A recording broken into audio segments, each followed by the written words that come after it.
All right, looks like we're live. Howdy, folks. My name's Andy Tran with the Interbark Outdoors channel. And with me again, as always, my trusty best friend, John from the Wingman115 channel. How you folks doing? We had some technical difficulties, but we are here. Yes. Yeah, it turns out, it's been a while since we've had a live show, and Google and YouTube decided to switch a whole lot of things around for us. So there was a lot of swearing in the previous 45 minutes, but we finally got it figured out. Yeah, even the best laid plans sometimes don't go as planned. Yeah, but yeah, we got it figured out, so I'm pretty happy about that. Yeah, we made it work. Yeah. Damn you, Google. Dang you. Well, it's kind of like the operating systems that they have for Macs and or iTunes updates. I mean, they just update it like every week. Seems like they're downloading things constantly. So we thought we needed additional software to broadcast, and we were going back and forth because Google needs all these plugins, and yeah. Really short, it was a pain. Yep. So we figured out a way. We had to kind of go back in time, but it seems like some things are the same, like your beautiful hair and your beautiful beard. Yeah. Thank you. Now, we want to just do tonight, like channel updates, kind of getting caught up with you guys. Folks might be a little slow coming into the show because we had to actually create a new video event. So with that, we had to rush with all our social media and then broadcast it on there. So people may be trickling in, or it just may be you and I. Hey, that's fun. We do that on the daily anyway. So, but it looks like we do have 9 people that are joining us for the live show. I don't know if we can broadcast those private shows though. No, that there's like some other licensing, I'm sure, that needs to be done, and FBI will be watching. So. Well, we have 37 South checking in. He says, hello, everyone. Not seeing any comments. Let me leave him a comment real quick. Let him know that somebody's here. Yeah.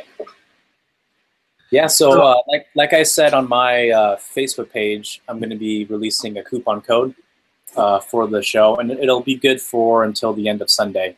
But if you type in ZIP 2017, that's 20% off everything on the website. So that's pretty significant when we're talking. Yeah, it is. Yeah, we're talking about the TFK and the ice dagger and the sheaths that go with them. Yeah, when you told me that, I was like, holy cow. Yeah. That's going to be pretty awesome. We need to get more TFKs and ice daggers out in the world. Actually, the TFK is actually very widespread. The only continent that I know of that it's not at right now is Antarctica. But that's only because no one sent me any photos of it in Antarctica. The world is a safer place with the TFK and an ice dagger in it. Yeah. It is. So with that said, hey, why don't people post up any, if you're on Facebook or Instagram, tell you what, I'll do something too. I'll spice up the pot. What's today's date? The 3rd? Mm-hmm. We'll go till September 3rd. Post up your best TFK or ice photo either on Instagram or Facebook, and I'll pick a winner and I'll send some sort of prize to that winner. I'll pitch in as well, and there'll be some good stuff for me as well. I better write this down so I remember. But it's going to be cool. We got a ton of stuff, and we want to see where you're at, what you're doing with your gear. Get your gear out. Yeah. I think the coolest thing that someone sent me was a contraption that they made at the side of a river with their TFK, and it was a big like water-powered rotisserie, and they had like a chicken or something like that roasting on the end of the spit, and the creek was turning it ever so slowly, and I thought that was one of the coolest things that I ever saw. I was like, you did that all with the TFK. That's pretty neat. It's amazing what people come up with. Yeah. Hyde to Art says he doesn't have one. Can I borrow yours? Yeah, if you want to come to San Diego and get it, no problem. Speaking of that, you got an event coming in October, right?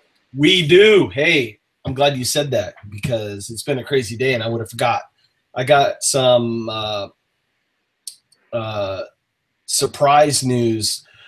So a while back, me and a gentleman named Brady Pasola from the San Diego School Survival got together. We were saying, hey, we'd like to do a local camp out, like a group camp out, and kind of make it like a themed event. So one thing led to another, and it morphed into this rendezvous, and we call it the Modern Mountain Man Rendezvous. We put on our first one last year, was at the Broken Oak Ranch, had really good success with it for only having basically 8 weeks to plan an event. About 100 people came out.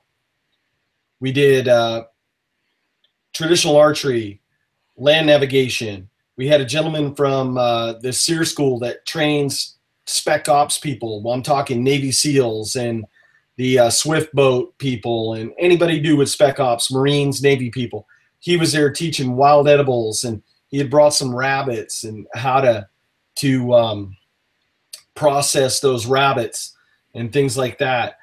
This year we did tomahawk throwing. We had actual mountain men reenactors come out with black powder guns and teepees and all that good stuff. So this thing is morphing into something huge. So this year we had about 200 people show up. So we doubled the amount of folks that came. So we're doing one in the fall. It's going to be October 13th, that weekend of. It's a Friday, Saturday, Sunday. It's going to be, again, at the Broken Oak Ranch. And I don't know if you folks are familiar with a gentleman by the name of Rudy Reyes, but Rudy Reyes is a former Marine Force Recon individual. So he's a spec ops guy. He was also in the HBO series Generation Kill. Plus, he was on Ultimate Survival Alaska with Nat Geo and a couple other shows. I met Rudy at SHOT Show. Real awesome guy.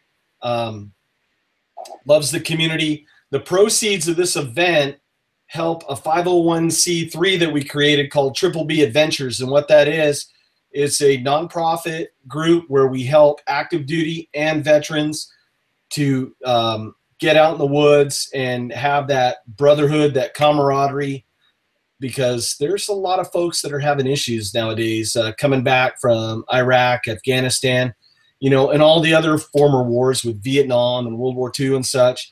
Folks suffering from post-traumatic stress and things like that. And they're finding that when they get out with folks that are like-minded, that can share the same experiences with that brotherhood, that the healing process takes over. So the proceeds from the Modern Man Rendezvous help fund Triple B Adventures, where we can take veterans out each month, either camping, hiking, exploring. I mean, they're doing a lot of stuff, and it's growing. I mean, it all started over an idea over beers in Las Vegas at SHOT Show about 1.5 years ago.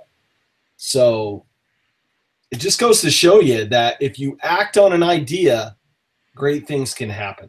So I'll step off the soapbox on that one. Thank you for giving me some time on that.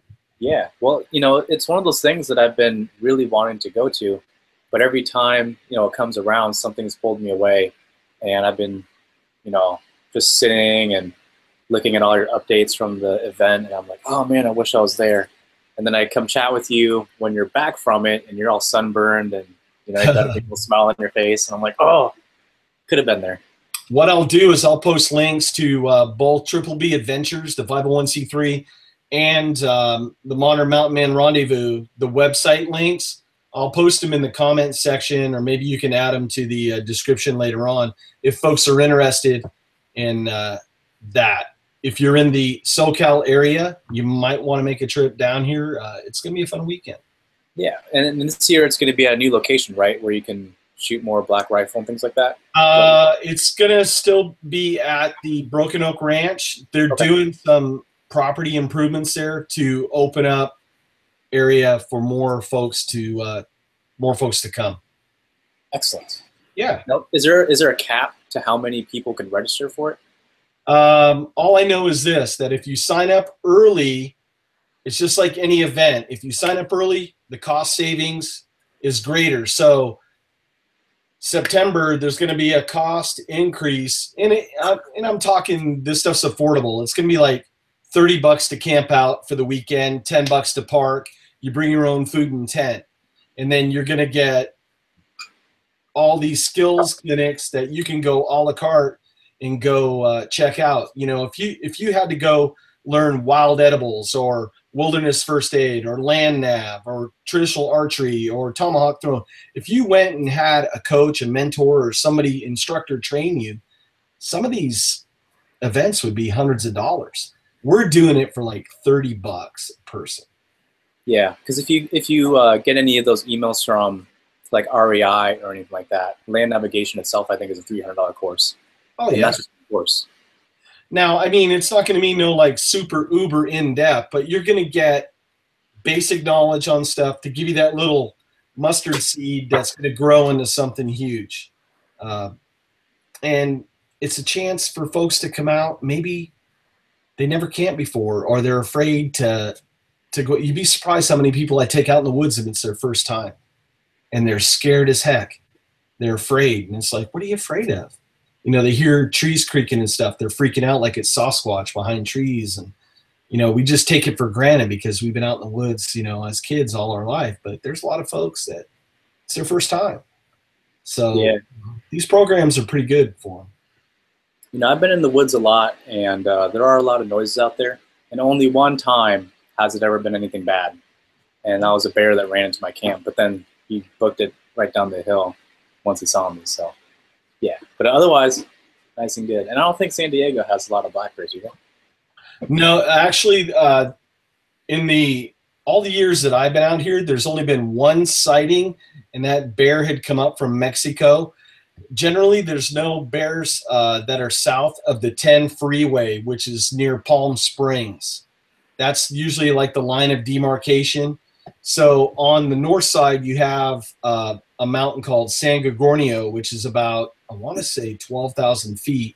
We get some big boys out here, and you get them up there too, where you're at with the mountains. And then San Jacinto is on the south side of the 10, and that's 10,800 feet. And there's no bears there. You don't have to worry about it. So bear cans north of the 10, no bear cans south of the 10, which makes it nice. Yeah. Oh, it looks like our streaming is kind of stopped a little bit, but oh, has it? Hopefully it'll catch up. It'll catch up. Now, so, I'll be up in the Sierras here in about, I want to say, 8 days. How long are you going to be staying up there? We're going up there for a week. We're going to be camping. I'm not going to give you guys the address of the campsite, but if you're around there, just message me, and maybe we can meet up. But we'll be out there near Silver Lake. It's right near June Lake, a little bit north of Mammoth Mountain. And we'll be mountain biking, gold panning, hiking, exploring, maybe a little bit of fishing. So they got bear boxes there. They tell you to stow your food in a bear box there, most definitely. Yeah. Well, I'm kind of jealous of you. I have to go to work for the next week. Sick time. Right? Like, yeah, I came down with lupus. I can't make it. Oh, God. Well, let me reload that page and let's see if we're able to stream. Yeah, we are. So it's just on my side. Rock and roll. Yeah, so about 3 months ago, you were in West Virginia. Yes. So I guess that's the biggest update on my side of the internet over here. I got married. John was my best man. And we had a little celebration over in West Virginia. So that was a pretty good time. So now I'm lawfully tied to another person. Right, babe? No, we had a good time. And you know what? We had to improvise because the weather got really bad really quick. So our prepper skills came in. I was surprised how calm everybody was. And we just got it done. Well, you know, it was supposed to be about 80 or so degrees for the whole summer. But that exact week that we were supposed to have it, a cold front came in and it was about 60 degrees, 55 degrees Fahrenheit. And it got a little chilly. yeah, I mean, when we were doing the actual ceremony, like we were just trying to get it done quickly just so we can get back inside. But luckily for my wife's dad, who just had back surgery yesterday, by the way, he's doing well. He had a lot of connections and then got us a last-minute wedding venue, which is actually gorgeous and better than we could have hoped for. So that was a lot of running around trying to redo decorations because we all custom made everything for the first location. So that was a marathon for sure. Mark says he likes the picture of me holding you. Yeah, that's I'm gonna make that on a nice big old canvas so I can hang it up. Try and get it life size if I can. He's so cuddly. I could probably get him on the plane as my child. Yeah, and I'm light as a feather, really. I mean, he could carry me around all day. Hey, if it would save us money on an airline ticket, I'd split the ticket with you and I'd let you do that. Yeah, I mean, I bet I could get small enough. By free. I think I could fit underneath the front seat. So, you know, that's the rule for dogs, right? Yeah, we had a great time. It's beautiful out there in West Virginia. I wish we would have had a little more time to be able to get out and explore because there's deer everywhere out there. Yeah, did you guys see the turkeys too? Because we ran across a couple dozen. Oh, yeah. Let me tell you, you got to be careful. You cannot speed in West Virginia because you will run into a deer. You got to be careful out there. Speaking of that, though, the wife has destroyed like two cars, total 2 cars, and hit probably a few more deer aside from that. And yeah, it's the most deer per capita for sure. So we got a couple people watching now. And this kind of show tonight is just informal. We're just kicking back. We haven't done a collab since SHOT Show, I think, in January.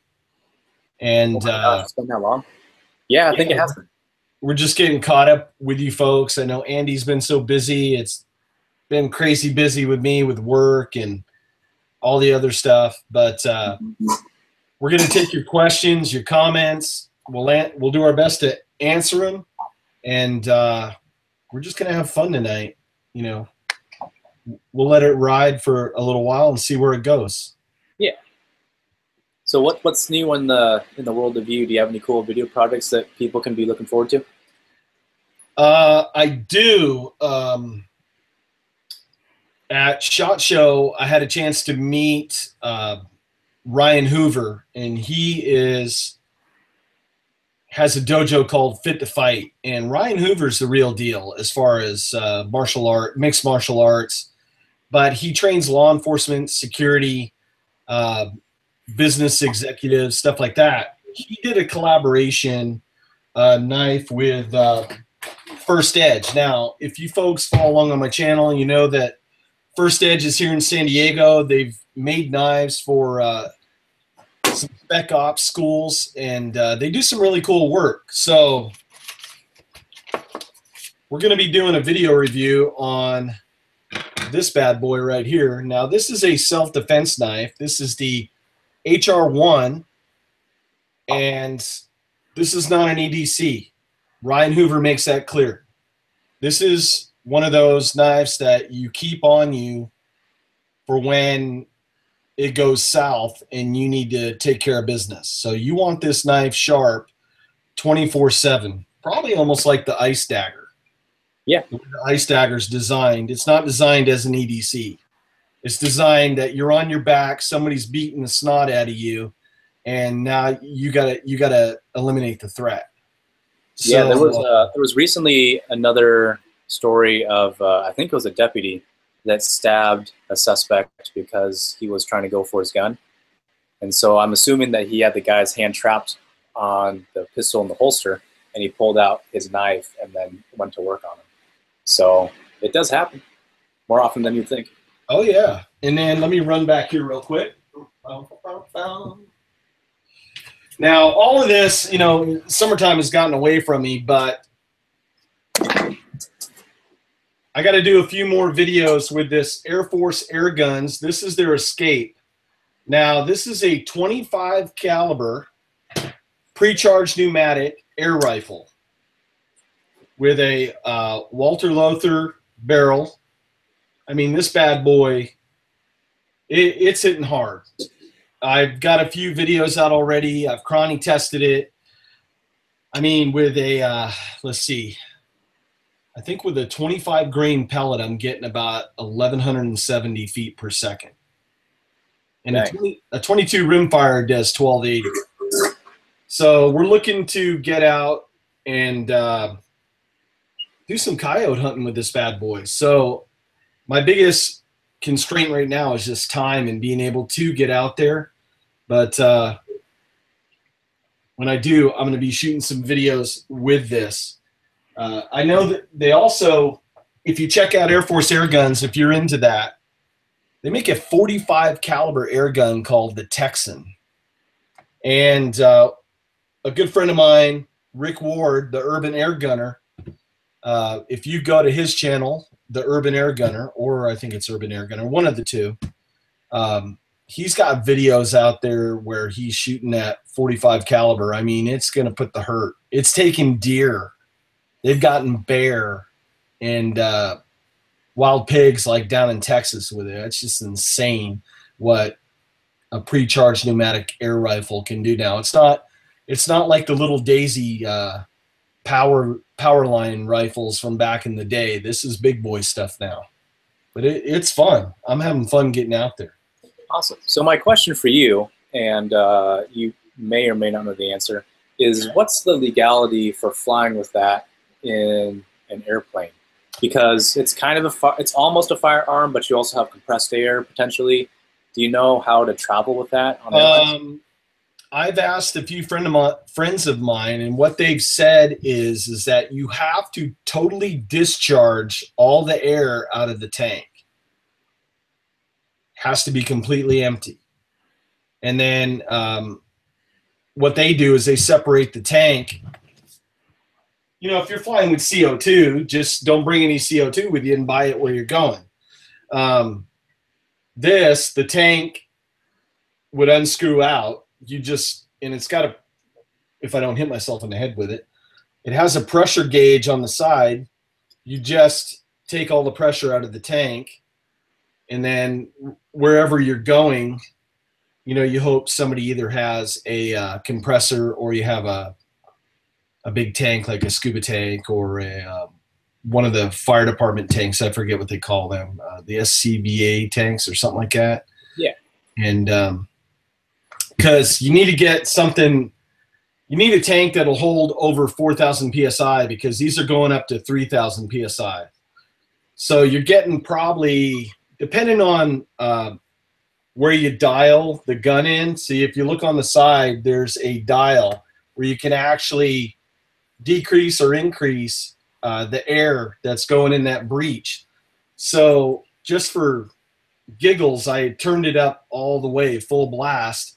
And with the tank, I get about 9 good hard-hitting shots before I have to top off. Now, that's not going all the way to 0. What I do is I take it from about 2,900 PSI, because if you load them up too much all the way full, you're just wasting air on them. So I go about 2,900 PSI, and then I stop when it hits about 1,800. That's when my velocity starts dropping real quick on that. But, you know, you bring a little tank with you. I have, oh, but I'm not falling on live TV. I have a small tank that it's not for paintball. It's got a different valve on it. So the valve will handle 4,000 PSI, but it will be able to discharge out 3,000 PSI, and paintball won't do that. Wow. So you have to get the right regulator and all that stuff. If you have any questions, viewers, just shoot me a message. I'll be more than glad to help you out, and watch some of my videos. I explain a lot of this stuff on my videos. You're my resident air gun expert. Why, thank you. I don't do enough. It's just because I don't have enough time. You know, that's the thing. You got to kind of juggle. You know, you're in the same boat. We're just trying to work. We're trying to juggle multiple things. And, you know, as you can see, I got an office full of archery equipment and all the other stuff. I mean, it gets a little crazy. Yeah. Well, I'm looking forward to more stuff from you. You're doing really good things. And your production quality is still just steadily rising. Well, thank you. I'm looking at probably getting a different camera. What are you thinking about getting? Well, I'm either going to get a camcorder. I'm going to get the Canon Vixia. It's their model that's right before their professional line, the HF40 or something like that.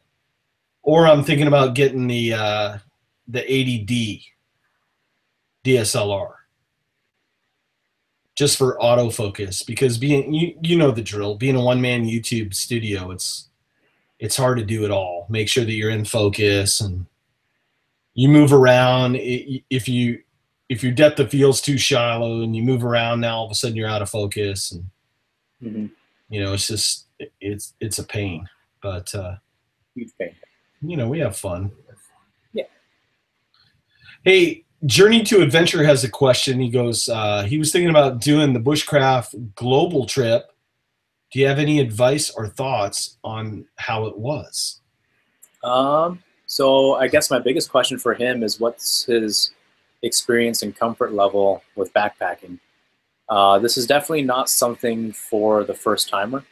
And I think on the last trip that they had a couple guys that hadn't had too much experience backpacking, not to mention living off the land.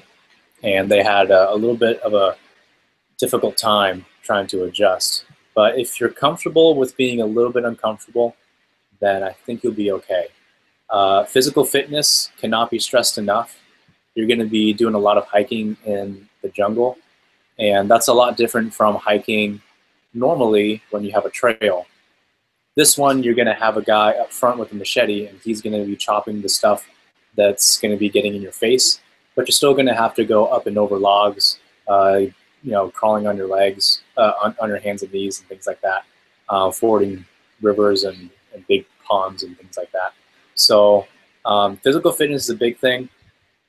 Being prepared with a good first aid kit is important to take care of things like blisters, stings, upset stomachs, things like that. So you'll basically have a kit about this big, much bigger than what you'd carry here in the States, because there's so many more things out there that can hurt you. But yeah, just going with an open mind. You know, you're gonna bring like a third of the clothes that you think you need to bring, and bring 2 to 3 times more insect repellent than you think you need to bring, and then you'll probably get. Yeah. Now, how many different types of vaccinations did you need before you went down there? I already had a lot of the vaccinations because I did some traveling to other countries that I'm not allowed to really mention. But I already had some of them, you know, the standard vaccinations for travel. Pretty much if you've gone to college recently, the vaccinations that you get when you enroll are pretty much what you're going to be needing. You're going to get malaria pills, which are not fun to take because it's like birth control, you know, you have to take it at the same time every single day and not skip it, or otherwise there's a chance you get malaria. So that's not fun. But yeah, I think the main thing is just going there with an open mind, remembering not to drink non-bottled water or non-filtered water, not using ice, don't eat the salad, because that's probably cleaned with untreated water. Yeah, but keeping an open mind. And you know, one thing that you'll probably realize is that the people in Colombia are so freaking nice. Despite the fact that no one spoke English, I was able to communicate it with everyone because they're really patient with me. And I learned like really good charades, so I can kind of do like my tourist sign language. What was the primary language that they were using? Spanish or Portuguese or Spanish? Yeah, there's some people that speak Portuguese because where they're at, they're right on the border with Brazil. But yeah, Spanish is the main one. Most people can speak Spanish there. The only time that Spanish won't be a thing is if you're going way out into the jungle and you're with a tribe that doesn't really do much business with, you know, regular civilization, and they won't speak much Spanish at all. Now, Joe just came back from Colombia, and he went with our good friend Dan Eastland, and Dan Eastland from Dogwood Custom Knives brought his two boys down there. So I'm really looking forward to hearing, you know, their exploits and their adventures, because when all these guys got together, I was like, man, I wish I had gone, because they had so many cool stories going back and forth with each other on that. Jungle buddies cannot be replaced, and you'll get over a lot of fears too. You know, if you're afraid of the dark, you'll get over that real quick. If you're afraid of, you know, weird sounds, you'll get over that real quick. Spiders, all snakes, everything. They got everything, and they can come extremely small, which are super cool, but then they also get really big. And so I was never a fan of spiders, and still not really a fan, but I can deal with them now that I've gone to the jungle. So there's a video of me holding a wild tarantula in my hands. And Joe was like, hey, you want to see something cool? And I was like, okay. And he like basically puts his hand in a hole and pulls out a freaking spider. So that's it. Joe is a crazy man, but I like him. And an awesome knife designer. Yeah, I think he got another one of his designs on a loan. I think he just showed me that, so I'm freaking stoked for him. Yeah, he's doing pretty good. Yeah. With that, let me see what people's thoughts are here. We got a small crowd, but I have, because a lot of people asked me to review this knife, is a Tops Apache Falcon. Ooh, dang. Now, this is a designed by a gentleman named Snake Blocker, and he teaches knife fighting. But a lot of folks wanted me to get it to do like some bush stuff with it. So put in the comments down below how you'd like to see this knife reviewed. How would you like to see it in action? Now, obviously, you know, I'm not going to go out and knife fight somebody. I don't want to go to jail, and I want to live. But, you know, dual purpose, kind of cool. Take it out in the woods. Got that Rocky Mountain tread. Real cool profile. So is that a 3/16 thickness? Grab my trusty ruler here. That is a 3/16. All right, I figured it would be. But let me get it up close so y'all can see. They profiled it enough where it just takes out a lot of meat, and it's really well balanced. And you have all the strength in the middle right where you need it, just right above that saber grind, just right down the middle of the blade. So did a really good job on it. See, we didn't know we were going to do knife reviews tonight here on the live show. But, you know, we're having fun. Yeah. I think that's one of their premier knife fighting knives. It's, let me see if I have. The War Bowie? Yeah, I got it somewhere else. But, oh, I might do a follow-up video on this. Now, Joe Flowers designed the bush lore, right, for Condor? Yes. And the Woodlaw and the Kephart. Well, the Kephart, the replica. Kephart is not a Kephart. So the bush lore, you could buy the blanks. So I bought a blank, and with Coco Bolo, I made handles.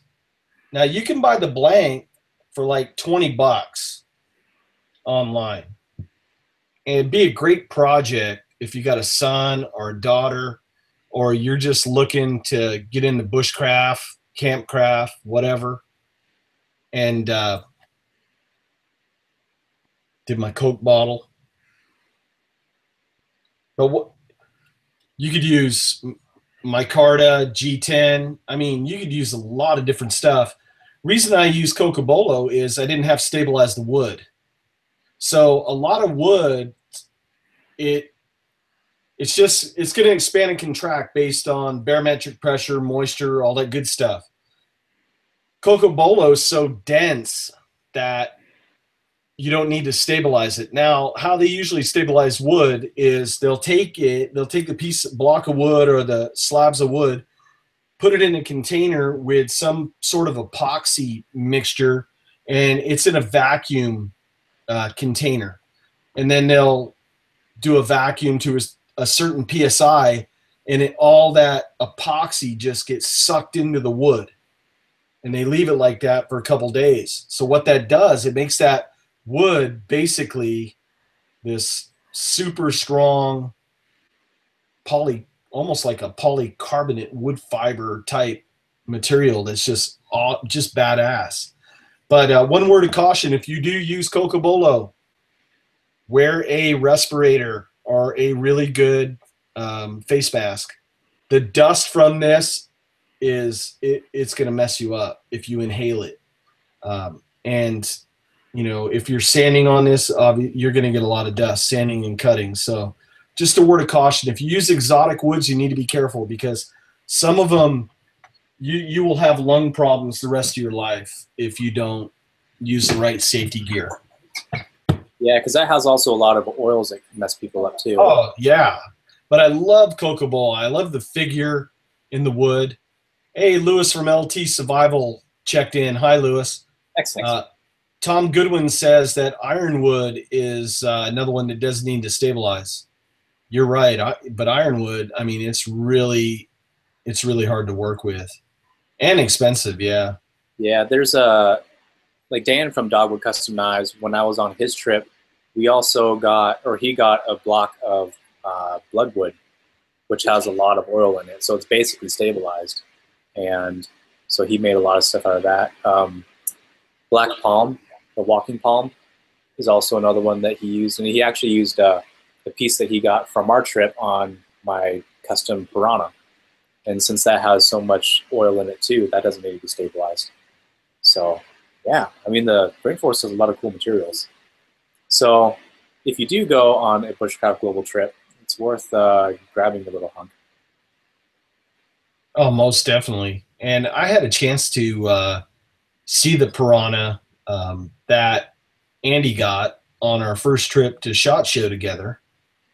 And Dan, he does awesome work. It was beautiful. So another one, shameless plug for Dan at Dogwood Custom Knives. I mean, he's a friend of ours, good guy, veteran, just cottage industry, kicking ass, taking names, just awesome work he does. Yeah, and he also shares his workshop with Reliance Leatherworks. So you got also some really good high quality custom sheaths. And for mine, because they work basically side by side, they were able to like perfectly fit all the curves and everything together. So it's almost like, they were made at the exact same time, but you don't find that stuff. You don't find that fit and finish anywhere else. Now, you got Scott Reese says, does Andy have any more knife design plans in the works? So that's a good question to pull up now, because I have a design that is submitted, and it's not with Tops. It's actually with Dogwood Custom Knives. And so we're looking at, getting the design finalized. He's about to make me a production prototype so that I can try and figure out, what geometry for the actual blade that I'd like. So I designed the handle and sent him the 3D, but I only sent him a drawing of the actual blade. So he's going to be getting that stuff together pretty soon, and he's going to be working with a couple other high-end knife makers to get some of the production on it done, and then he might be finishing like the last final bits of it to make sure all the fit and finish is good. That way we can kind of keep the cost down so that you're not buying, 100% Dogwood custom knife, because that can be very expensive. So we're trying to look for a really good price point. We're also looking at, you know, a really high-end steel like S35 VN or something like that. Yeah, what I can say is that it's going to be a companion knife to the Tahoma. So it's going to have a similar look and feel, and it's going to be neck wearable. But that's all I can say. See, this was so uber secret that I didn't even know about it until right now. Well, it's not quite ready. Mr. Tran! You're going to be the first one to actually see pictures of it. So nice. I feel privileged about that. So I heard it first with you guys out there. So that's really cool. Yeah, and working with Dan is great. You know, he's a really knowledgeable guy, and he's had so many like small innovations that he's done for his knives that I can be like, hey, can we like add that to mine and call it good? You know, so like the sheath, because it's going to be, you know, something that you're going to be using to process animals and things with. You know, we want the sheath to be separatable so you can clean it and things like that. So he's going to be able to incorporate all those little features that I find important. Hey, speaking of that, do you have your leather sheath with you? I do. Okay. So he's got the leather sheath for the Tahoma. I'll quit talking so folks can see it. Boom, there it is. And this is the one with the utility pouch. So this is all hand-formed by the guys over in Texas. An old saddle maker. Been doing this longer than I've been alive. But yeah, he was like, yeah, we should put a pouch on the front of that. And so he does it all by hand. He forms it all. And I got it the perfect size to fit my favorite sharpeners. And so, yeah, all made in the USA down in Brewster County, Texas. So super nice, thick leather welt. It's all double stitched. Brass hardware. And the thing that he actually put some input in and that I really liked was making the closure reversible.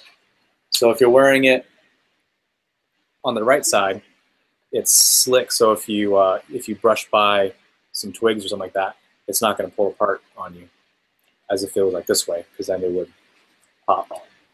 And then if you're wearing it on your left side, you can flip it around, and then you got the same thing going. So it's all ambidextrous, pretty darn versatile, and it might fit some other knives, although it was custom formed around the blade shape and the blade length and width. Folks are asking how they can get one. So if you go onto my website and use the coupon code ZIP2017, that coupon code's good for till the end of Sunday. I'll give you 20% off. And so we have quite a few with the pouch. We have some with the plain face, which is a little bit less expensive. But yeah, expect 100% American-made quality.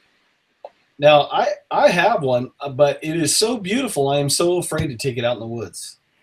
Oh, you got to use it though. It's kind of like. But I don't want to mess it up because I'm still running the old Kydex.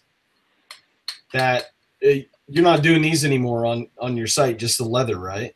Just the leather, yeah. Kydex is really hard to keep up with the demand with because it just takes so long to form these things, especially now during the summer. You know, people's shops are like 100 degrees inside, and they're thermal molded plastic, so it just takes a long, long time. So I can't wait for your piggyback because I'm currently running the Scandi Woodsman as a companion knife. I think you're really going to like the companion knife. And I think I've settled on a name, but I won't divulge that quite yet. We may have to plan a get-together so we can do a outing with our knives. Absolutely. But hey, just my first bow drill fire I've ever done was with the TFK. So had a moment right there. Yeah, I mean, there's something to be said about a friction fire, you know, because most people can use a thumb drill, a lighter, to make a fire. But making something out of two sticks, yeah, walking back in time. Give folks some quick maintenance tips on the Tahoma in a high humid area. In a high humid area? Yeah. So when I was in the jungle, what they did was they would get like a clay from the riverbed or a creek bed, and it would have particulate in it that was abrasive. So that would take any rust out of it. And then you could take that same stuff and then put it on a smooth piece of wood and then draw your blade back and forth on it, and then that would sharpen it. I demonstrate a similar fashion in my field sharpening video that's, just Northwest or North America oriented. So there's that. In terms of keeping it from rusting, one of the best ways to do it is just to use like a tough cloth or some sort of oil, like a thin oil. Tough cloth is nice because it just develops a film, and once it's dried, it's food safe. So you can store it in your sheath, pull it out, cut some vegetables with it, wipe it off, put it back in, and you're good to go.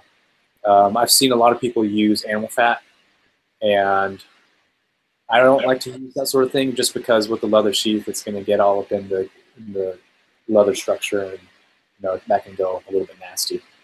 But yeah, the way that they take care of their blades in the jungle is far different from what we do.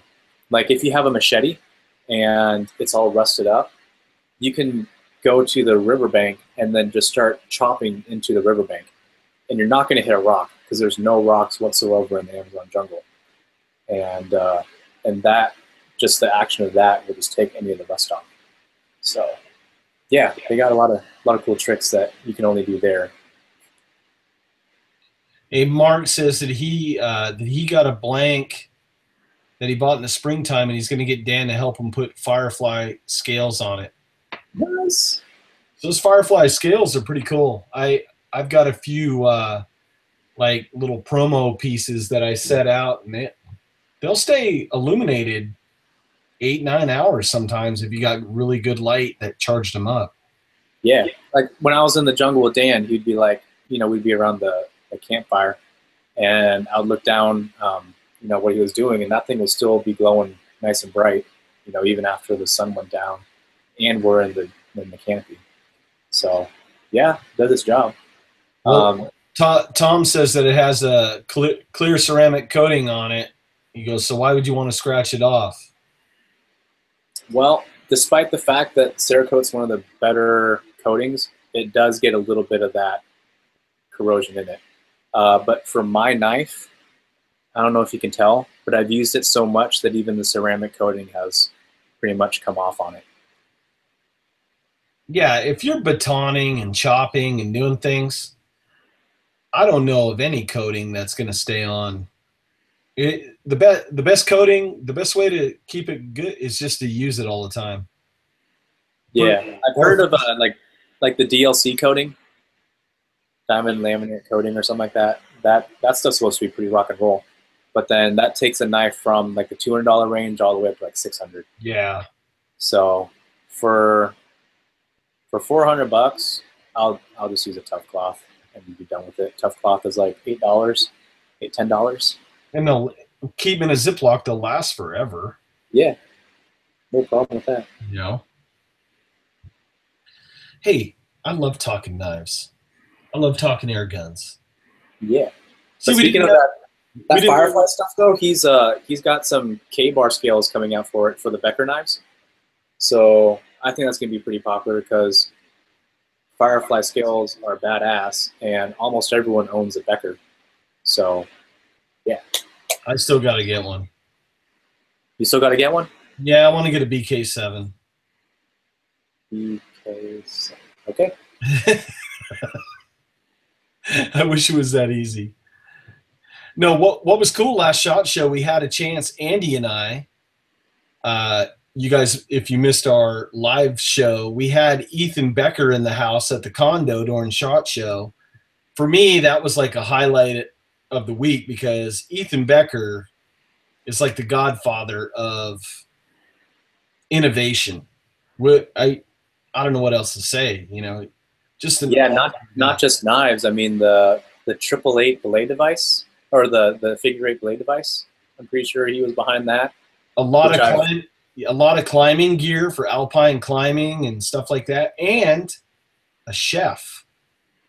Yeah, so he actually cooked for us, and I'm like standing right next to him, like with my mouth wide open like an idiot. Be like, oh my God, he's cooking my food. I didn't know what to do. Yeah, What do Ethan you do at Becker's a that really point? cool guy. Yeah.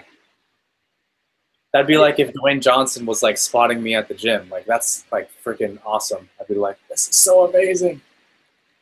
Anyway, You know, we live in a really cool time now for if you're a knife lover or just any sort of outdoor gear, because the way now with the powdered steels and all these super steels and stuff, they're coming out with some awesome stuff that we didn't have access to 30, 40, 50 years ago. It's just insane what they can do now, especially with the certain steels and knife designs maybe that you couldn't get away with back years ago because of the steel in the way in the tempering process and such. So it's really cool. I think we're in this new sort of renaissance time frame on knife designs, on outdoor gear.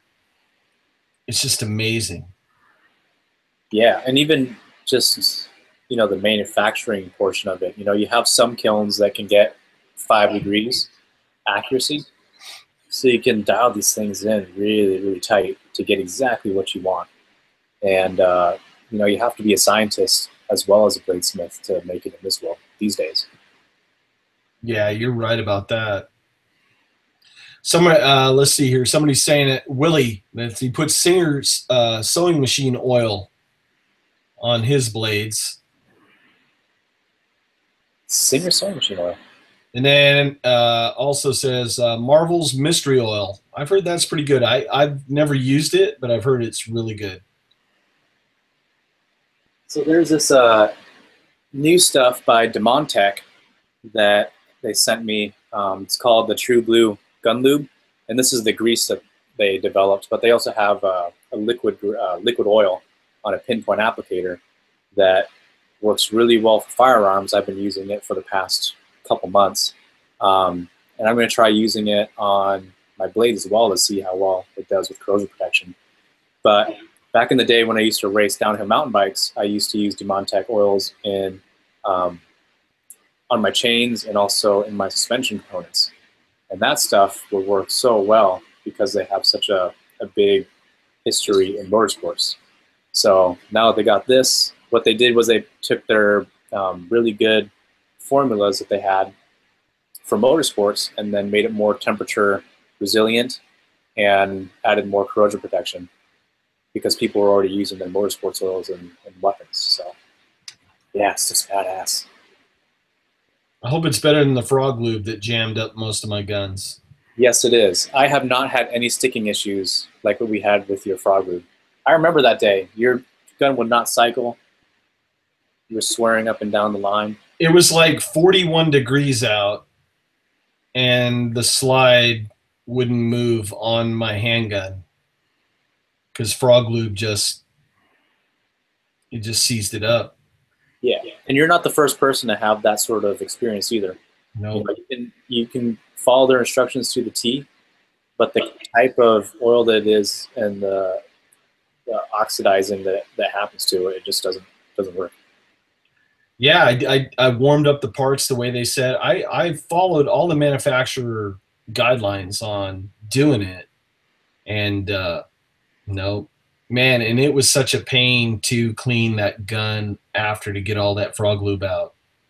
Yeah, we had to listen to probably 10 Taylor Swift songs to get through that weapon. At least 10 Taylor Swift songs. I mean, it was rough. It was rough, but it's the burden that we gotta carry. Yeah, if you're gonna go for one of those all natural gun cleaning or gun lubes, Fire Clean is probably the best one that I found. I used that when I was in Texas, down at the border, and that worked fine with all the dust and stuff that we had there, and swimming in the river. And then it was also fine up here in Rainier, with the colder temperatures and things. So they were asking me what handgun was I using. Okay, it happened on two of my handguns. I have a Ruger P95 9mm. On that day was when that gun kept stovepiping and the slide kept locking up. And I also have a Smith & Wesson 22A. It's a 22 rimfire, kind of like a competition pistol. And even on a day when that was in the 60s and 70s, it would lock up, it would stovepipe, it would double feed. And and I had shot brick after brick of, when you could buy bricks of 22 ammo, through that gun without any problems at all. Never had a stovepipe, never had double feed, never had any issues. As soon as I did that frog lube, oh, what a nightmare. What a nightmare. They had really good marketing on it, though, and that's how they got pretty much everyone. Yeah. And they were like kind of partnered up with Lionheart Industries, in the beginning there when I got my pistol. So it actually came with a sample tube of frog lube. And so I used it on that weapon, and I noticed that it started getting like really sluggish. And I was like, man, this is nothing like what the marketing says, because lubricants are supposed to make things move really quickly and not slow it down. And so I cleaned all that stuff off and then put my own lube on there. So now I use it on my knives because it's food safe. So if you look at delicious. If you look at the ice dagger, you can see on the leading edge, the cutting edge of the blade, that's what frog lube looks like when it gels up. But I put it on there just as a preservative because I don't want to have any sort of micro oxidation or rust or any issues, that you can get unless you vacuum seal these knives, and ain't nobody got time for that. Yeah. Life's too short. There we go. We'll go back and forth. There we go. Yeah. What number do you have? Number 30. Oh, I have 131. Yeah. You have a lower number than me.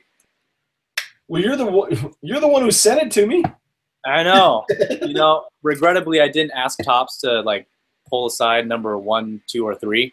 So, yeah, there we go. So actually, who do you think got number 1? I don't know. If they want to come forward and be like, hey, like I'll trade you, like I would totally do that. Oh, dude. Maybe give them a prize or something. Yeah. I'm not going to trade Zip or anything like that, or Brindy, but yeah, no kidding. There'll be a little more than just that's for sure. Yeah, the frog lube now. A funny story about frog lube. So we're at SHOT Show, and I'm at the Tops booth, and right across from the Tops booth, guess what? Is the frog lube booth. So everybody knew my story, and everybody's telling me to basically talk crap about frog lube. But I'm looking across, and they have this guy who's like yoked out. That guy was like a linebacker. Maybe like we'll call him a brand influencer, right? This dude's built like a brick shithouse, but he's probably like about 6'6", easily. And he's got prison arms, and I'm like, I'm crazy, but I'm not that cray to be talking crap right now about frog lube. So everybody, I was going, frog lube, best stuff on earth, man. Put it on my Cheerios. Right? Yeah, that guy was intimidating. And I think everyone that's been at SHOT Show knows exactly what we're talking about. Yeah, he was a big boy. He was a big boy. Hey, we'll do a quick rapid fire. We're going to keep our broadcast short tonight because, one, we didn't really have a structure, and we just don't want to ramble on and bore you guys telling each other how much we love each other over live. Although truly words can't describe, so it's kind of a moot point. It's as you can tell, we like to have a good time, and the way that we're joking around now is even 10 times worse when we're together. It's just crazy. But if you guys have any quick questions, we'll do a quick rapid fire, and then we'll call it, and hopefully we can get back together a lot sooner than 6 months. Yeah. I think, well, you know what I'm doing right now, but I think after I'm done with this one thing that I'm doing right now, I'll have some time to come visit you. You're right, Willie. It is a bromance. Before our lives got complicated, Andy and I mean, we were Skype a couple hours a day. most weeks, and I think my wife thought something was going on. My wife still thinks there's something going on. There could be something going on. Yeah. No. Upcoming, we'll talk. I'll do a little thing here. We're gonna do some more archery videos. Hopefully, I can talk this guy into doing some videos. Matt Graham might be finishing the PCT this fall. Hopefully, if he does. Is he starting from Oregon and then continuing from where he got off the trail? He's okay. The last time I talked to him, he's on a TV show right now, and it's uber secret. He couldn't tell me the name and all that stuff, but he's on a new show. Look for it to be coming out hopefully in a couple months. I don't know the network. He couldn't talk about any of it, but if I had to guess, I'm sure it's a survival show or something like that. But he's teaching classes in Colorado this summer, and river rafting and doing all the crazy stuff that just wild and awesome dudes do. But if he gets up your way, dude, I will make sure to put aside a few days, get on Southwest Airlines because they're probably the cheapest airline ticket to get up there. And we need to get him doing like an atlatl bow fishing on your property. Yes. Yeah, because he told me he can do that, and I'm like, got to see it to believe it. Yeah, we got to do it. Never seen him do that. We're going to hogtie Matt Graham if he's up in that area, and we're going to get him out there. I'll just go out to 3 Lakes and just wait for him. Hey, Mark says that Dan was selling the firefly scales at the Georgia Bushcraft spring campout for the Beckers. That's awesome. Yeah, they're really awesome. I mean, I'm pretty sure those ones are CNC'd too. So the fit on them should be extremely precise. I'm happy for Dan because he worked a long time on that material to get it just right so it would work and be stable for knife scales. So, I'm props out to him, man, on that. Hey, with that, I don't know if you want to call it. Yeah, let's call it. All right. All right. So for folks that missed the coupon code, it's ZIP2017, and that'll be good till the end of Sunday. 20% off on the website. So any of the knives, any of the sheaths, any of that stuff. And then, yeah, it's probably the best deal on the internet right now. And I also threw out there that if you have a Tahoma or an ice dagger, post up your favorite photos, whether it be Instagram or Facebook, hashtag it Wingman115 and hashtag Interbark Outdoor. Hold on, I got to do it right. Hashtag Wingman115 or hashtag Interbark Outdoors, and we'll pick a winner and we'll put together some prize pack. Believe you're not going to be sorry. You will be rewarded for your effort. We get so much cool shit that we can't use that, yeah, the best thing to do is just give it away to someone. It's to pass it on. So some lucky winner. We will make it worth your while by September 3rd. All right, let's rock and roll. So with that, thank you so much for watching. And let's see. 37 South says, he goes, it's nice sitting with you. Give a shout out to us smaller channels. I'm a bushcraft preparedness channel. 37 South, look at that. You got hashtag 37 South. You got called out, baby. Awesome. Sensible. I'll go check out your channel after this broadcast. Rock and roll. All right, man. Okay. You guys take care out there. Be good to one another, and we love you all. Thank you. All right. Y'all stay hydrated too. Bye now. Peace.